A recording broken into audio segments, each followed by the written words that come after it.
Je vois l'organisation et pour ça, coup de chapeau. Très bien. On va parler sur cette question du changement, modification de la Constitution. Vous êtes déjà président national d'un parti justement consacré justement à la jeunesse.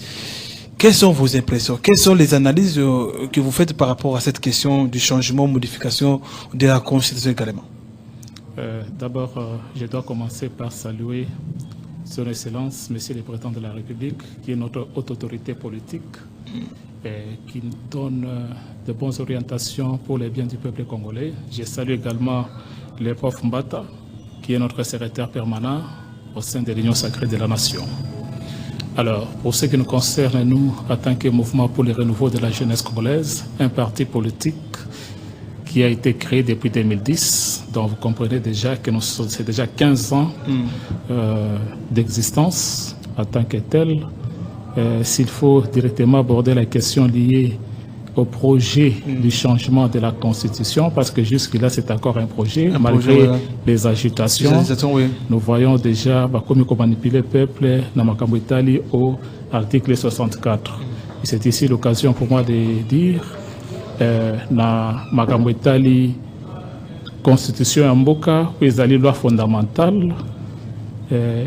Si vous vous rappelez bien d'abord, depuis 2006, avant d'ailleurs 2006, il y a un référendum pour que Tondima Constitution Tozana.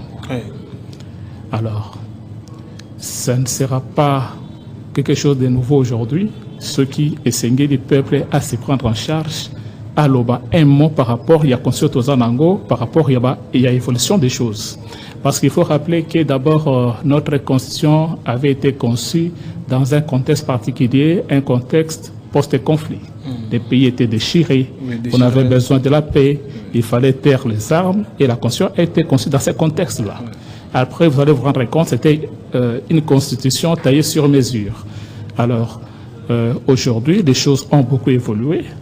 Je pense qu'il faudrait maintenant au côté de Moussindo, parce qu'il y a certaines dispositions où ils allaient dans la Constitution, ils ont répondre à les sociétés dans l'Italie contextuelle.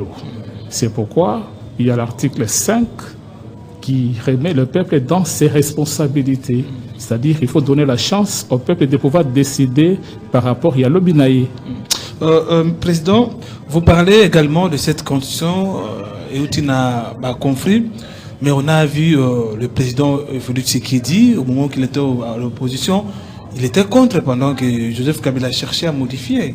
Qu'est-ce qui change aujourd'hui? Qu'est-ce qui motive aujourd'hui le même président de la République aujourd'hui au pouvoir accepte de changer la Constitution?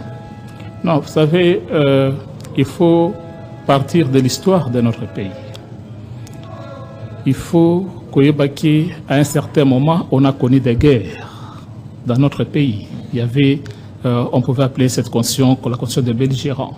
Je vous ai dit qu'au départ, c'était pour faire taire les armes. On est pris dans ces contextes-là.